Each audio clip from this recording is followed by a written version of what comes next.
ದೇವರು ಪ್ರೀತಿಸುವ ಪ್ರೀತಿಯ ಬಿಗ್ ಜೆ ಟಿವಿ ಪ್ರಿಯ ವೀಕ್ಷಕರಿಗೆ ನಮ್ಮ ಕರ್ತನಾದ ಯೇಸು ಕ್ರಿಸ್ತನ ಹೆಸರಿನಲ್ಲಿ ನಿಮ್ಮನ್ನು ವಂದಿಸಿ ಸ್ವಾಗತ ಬಯಸುತ್ತಿದ್ದೇವೆ. ಬನ್ನಿರಿ, ಇಂದು ದೇವರ ವಾಕ್ಯವನ್ನು ನಾವು ಯೆರೆಮೀಯನ ಗ್ರಂಥ ದ ಬುಕ್ ಆಫ್ ಜೆರೆಮಾಯ ಚಾಪ್ಟರ್ 9 ಅಧ್ಯಾಯದಿಂದ ನಾವು ಅಧ್ಯಯನ ಮಾಡಿಕೊಳ್ಳೋಣ. ಸುಮಾರು 40 ವರ್ಷಗಳ ಹಿಂದೆ ಈ ಯೆರೆಮೀಯನ ಗ್ರಂಥದಿಂದ ಒಂದು ವಾಕ್ಯ ನನಗೆ, ಅದು ಈ ಚಾಪ್ಟರ್ನಿಂದ ಒಂದು ವಾಕ್ಯ ಸಿಕ್ತು. ಅದು ನನ್ನ ಫೇವರಿಟ್ ವಾಕ್ಯಗಳಲ್ಲಿ ಒಂದು. ಆದರೆ ಅದನ್ನು ಆಗ ಅರ್ಥ ಮಾಡಿಕೊಂಡಿಲ್ಲ ನಾನು. ಈಗ ಸ್ವಲ್ಪ ಮಟ್ಟಿಗೆ ಅರ್ಥ ಮಾಡಿಕೊಂಡಿದ್ದೇನೆ.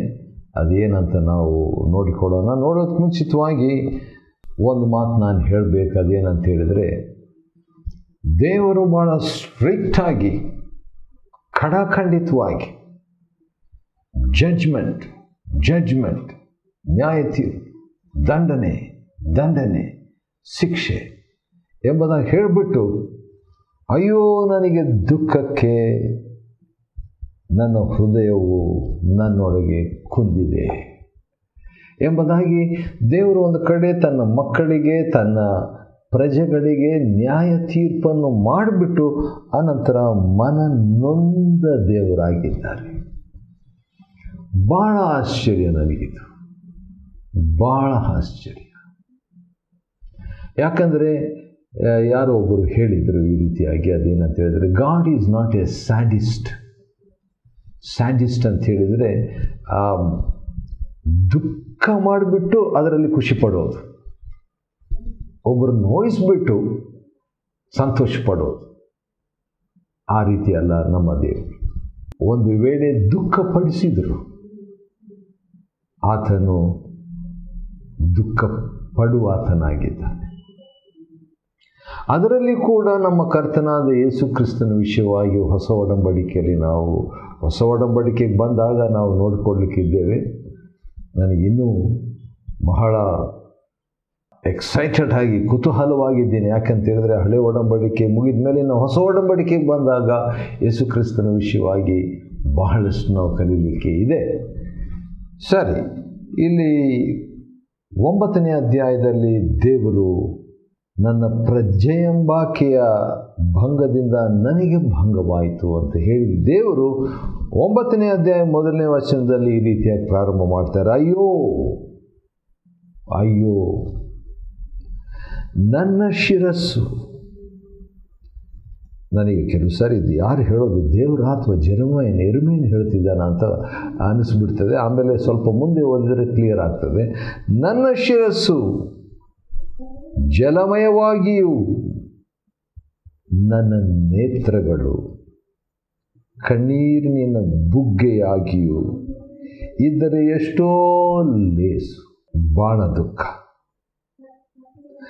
ನನ್ನ ಜನರಲ್ಲಿ, ಯಾರು? ನನ್ನ ಜನರಲ್ಲಿ ಹತರಾದವರ ನಿಮಿತ್ತ ಹಗಲಿರಳೂ ಅಳಬೇಕಲ್ಲ. ಅಕಟ 2ನೇ ವಚನ. ಅಯ್ಯೋ ನನ್ನ ಜನರು. 1ನೇ ವಚನ ನನ್ನ ಜನರು, 2ನೇ ವಚನ ನನ್ನ ಜನರು. ಆ ರೀತಿಯಾಗಿ ಹೇಳುವಂಥ ವ್ಯಕ್ತಿ ಯಾರೆಂಬುದಾಗಿ ನೋಡುವಾಗ ದೇವರು ಇದನ್ನು ಹೇಳುವಂಥದ್ದು ಅಂತ ನಾವು ನೋಡ್ತೇವೆ. ಮತ್ತು ಸತ್ಯಕ್ಕೆ ಪ್ರತಿಕೂಲವಾಗಿ ದೇಶದಲ್ಲಿ ಪ್ರಬಲಿಸಿದ್ದಾರೆ. ಈಗೆಲ್ಲ ಹೇಳಿಬಿಟ್ಟು ನನ್ನನ್ನು ಅರಿಯರು, my people do not know me ಎಂದು ಯೆಹೋವನು ಅನ್ನುತ್ತಾನೆ. ಮತ್ತೆ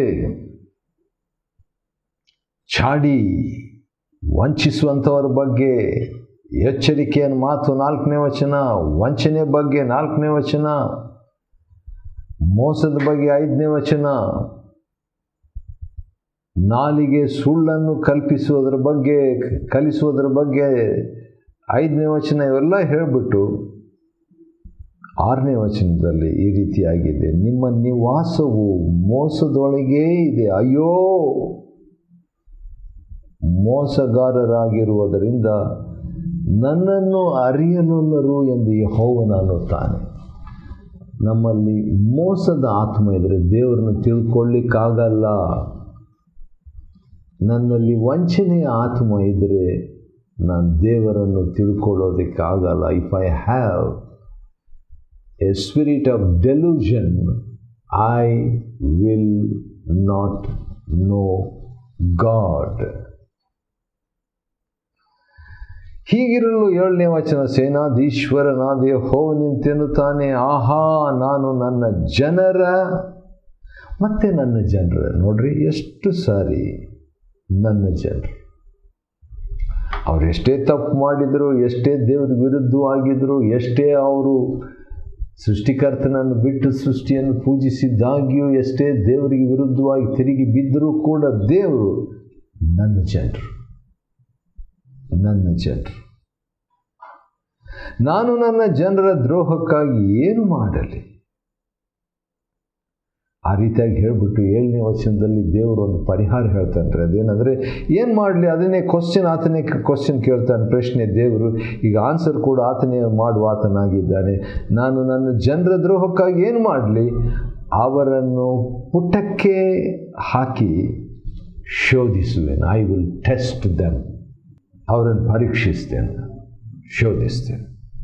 this is what God does sometimes. ಕೆಲವು ಸಾರಿ ದೇವರು ಆ ರೀತಿಯಾಗಿ ಜನರು ನಾವು ದೇವರಿಗೆ ವಿರುದ್ಧವಾಗಿ ದ್ರೋಹ ಮಾಡಿದಾಗ ದೇವರು ನಮ್ಮನ್ನು ಪುಟಕ್ಕೆ ಹಾಕುವಂಥ ಒಂದು ಸಂಗತಿ. ಆದರೂ ಕೂಡ ಅಲ್ಲಿ ನೋಡುವಾಗ ದೇವರು ಆ ರೀತಿಯೆಲ್ಲ ಹೇಳಿಬಿಟ್ಟು 10ನೇ ವಚನದಲ್ಲಿ, ನಾನು ಪರ್ವತಗಳಿಗಾಗಿ ಅತ್ತು ಗೋಳಾಡುವೆನು. Wow, what a God. ಅಡವಿಯ ಕಾವಲುಗಳಿಗಾಗಿ ಶೋಕಗೀತವನ್ನು ಹಾಡುವೆನು. ಅವು ಸುಟ್ಟು ಹೋಗಿವೆ. ಹೌದು, ನಾನು ಯೆರೂಸಲೇಮನ್ನು ಹಾಳು ದಿಬ್ಬಗಳನ್ನಾಗಿಯೂ, ಹೌದು, ಪಟ್ಟಣಗಳನ್ನು ಜನವಿಲ್ಲದ ಬೀಳು ಭೂಮಿಯನ್ನಾಗಿಯೂ ಮಾಡುವೆನು.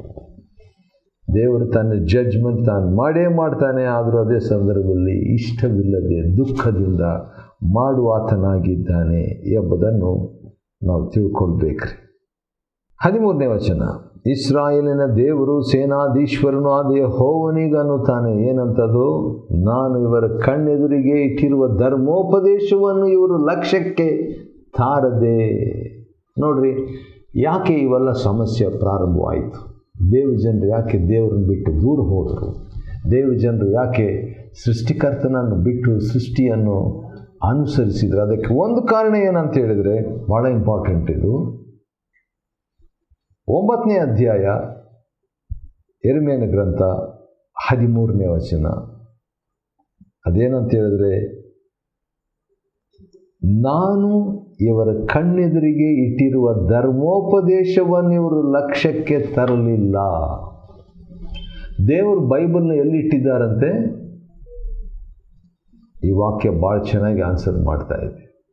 ನಾನು ಇವರ ಕಣ್ಣೆದುರಿಗೆ ಇಟ್ಟಿರುವ, ಯಾರಿಟ್ಟಿರೋದು? ದೇವರು. ಎಲ್ಲಿಟ್ಟಿರೋದು? ಕಣ್ಣೆದುರಿಗೆ. ಏನನ್ನಿಟ್ಟಿದ್ದಾರೆ? ಧರ್ಮೋಪದೇಶವನ್ನು. ಯಾಕೆ ಇಟ್ಟಿದ್ದಾರೆ? ಇವರು ಲಕ್ಷ್ಯಕ್ಕೆ ತರಬೇಕಂತ ಇಟ್ಟಿದ್ದಾರೆ. ಇವರು ಲಕ್ಷ್ಯಕ್ಕೆ ತಾರದೆ, ನನ್ನ ಮಾತನ್ನು ಕೇಳದೆ. ಯಾಕೆ ದೇವರು ಬೈಬಲ್ ಕೊಟ್ಟಿದ್ದಾರೆ? ಆತನ ಮಾತು ಕೇಳಬೇಕಂತ. ಆದರೆ ಅವರು ಆ ಮಾತನ್ನು ಕೇಳದೆ, ಆ ಧರ್ಮ ಮಾರ್ಗದಲ್ಲಿ ನಡೆಯದೆ, ಎಷ್ಟು ದುಃಖ ನೋಡ್ರಿ, ನಡೆಯದೆ ಸ್ವಂತ ಹೃದಯದ ಹಠದಂತೆ ನಡೆದು. ವಾವ್, ಭಾಳ ಸೀರಿಯಸ್ ಇದು. ಈ ಹಠಮಾರಿತನ ಇದೆಯಲ್ಲ, ಅದರ ಬಗ್ಗೆ ಕೇರ್ಫುಲ್ ಆಗಿರಬೇಕು. 23ನೇ ವಚನ ಓದಲಿಕ್ಕೆ ಇಷ್ಟಪಡ್ತೇನೆ. 1 Samuel chapter 15 verse 23. ಅವಿಧೇಯತ್ವವು, ಡಿಸೊಬಿಡಿಯನ್ಸ್, ಅವಿಧೇಯತ್ವವು ಮಂತ್ರತಂತ್ರಗಳಷ್ಟೇ ಕೆಟ್ಟದ್ದು. ಮಂತ್ರತಂತ್ರ ಮಾಡಿದ್ರೆ ನೀವು? ಇಲ್ಲ ನಾನು ಮಾಡಿಲ್ಲ ಅಂತ ಕೆಲವರು ಹೇಳ್ಬೋದು. ಆದರೆ ಅವರಲ್ಲಿ ಡಿಸೊಬಿಡಿಯನ್ಸ್ ಇದೆಯಾ, ಅವಿಧೇಯತೆ? ಹೌದು. ಇದ್ದರೆ ಮಂತ್ರತಂತ್ರಗಳಷ್ಟೇ ಕೆಟ್ಟದ್ದು. ಮೊದಲನೇ ಸಮುವೇಲ 15:23. ಎರಡನೇ ಭಾಗ ಏನಿದೆ ನೋಡ್ರಿ. ಹಠಮಾರಿತನ ಮಿಥ್ಯಾಭಕ್ತಿಗೂ ವಿಗ್ರಹಾರಾಧನೆಗೂ ಸಮಾನವಾಗಿರುವುದು. ಸ್ಯಾಡ್. ಸರಿ, ಆದ ಕಾರಣ ದೇವರು ಆ ಒಂದು ಮಾತನ್ನು ಇಲ್ಲಿ ವಾರ್ನಿಂಗ್ ಆಗಿ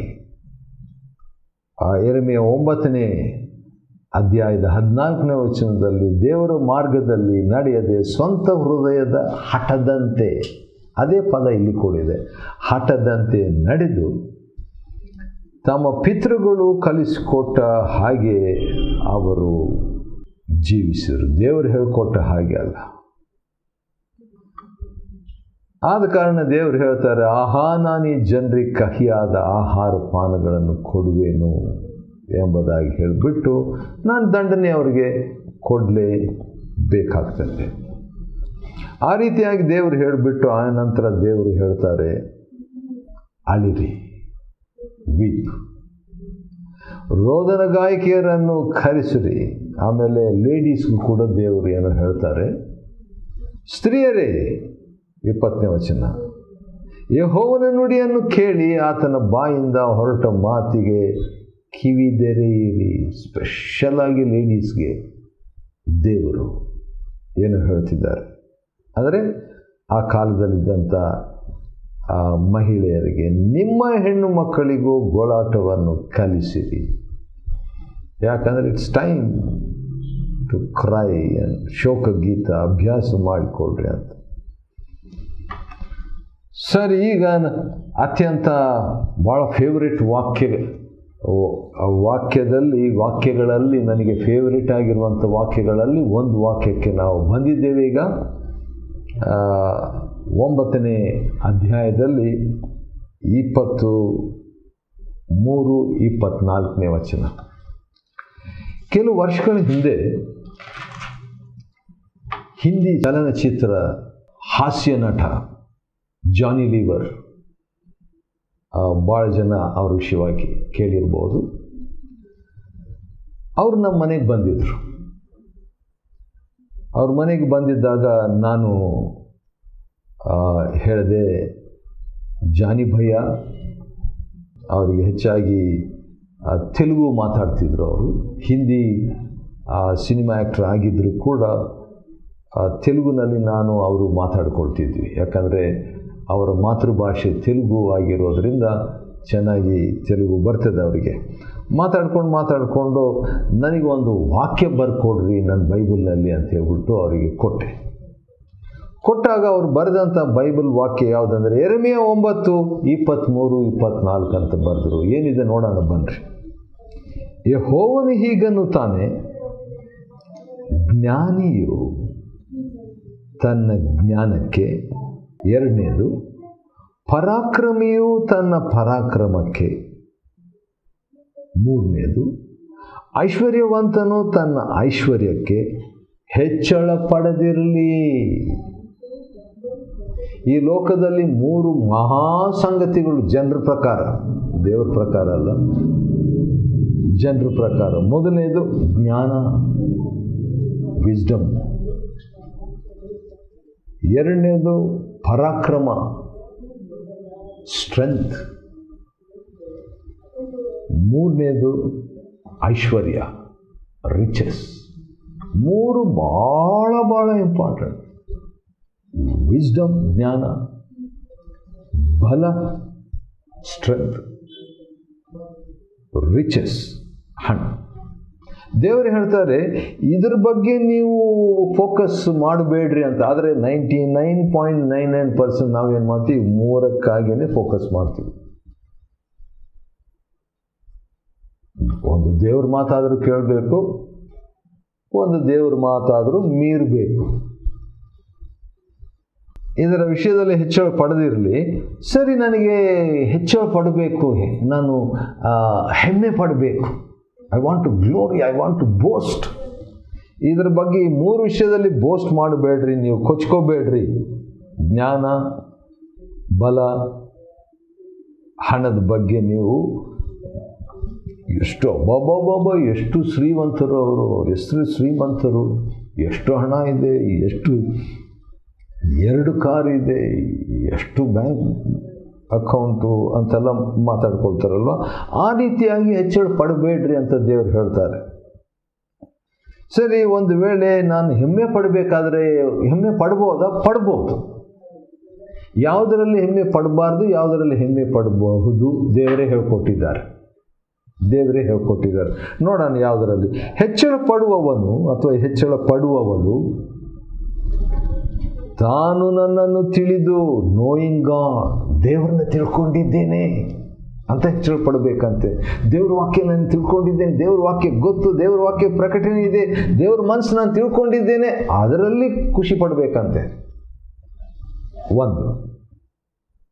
2ನೇದು, ನಾನು ಲೋಕದಲ್ಲಿ ಪ್ರೀತಿ, ನೀತಿ, ನ್ಯಾಯಗಳನ್ನು ತೋರ್ಪಡಿಸುವ ದೇವರು ಅಥವಾ ಯೆಹೋವನಾಗಿರುವೆನು ಎಂದು ಗ್ರಹಿಸಿಕೊಂಡಿದ್ದೇನೆ ಎಂಬುದಕ್ಕೆ ಹೆಚ್ಚಳ ಪಡಲಿ.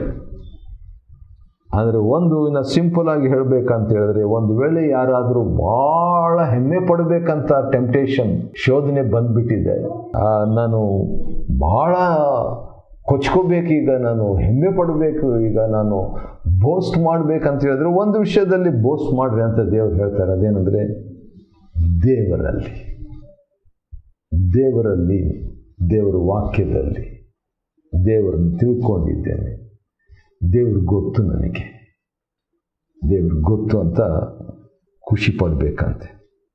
ಆ ರೀತಿಯಾಗಿ ಹೆಚ್ಚಳ ಪಡಲಿ ಎಂಬುದಾಗಿ ಹೇಳಿಬಿಟ್ಟು, ಪ್ರೀತಿ, ನೀತಿ, ನ್ಯಾಯಗಳೇ ನನಗೆ ಆನಂದವೆಂದು ಯೆಹೋವನ ಅನ್ನುತ್ತಾನೆ. ಈ 3 ನನಗೆ ಭಾಳ ಇಷ್ಟ. ಯಾವುದು? ಪ್ರೀತಿ, ನೀತಿ, ನ್ಯಾಯ. ಇದೇ ದೇವರಿಗಿಷ್ಟ.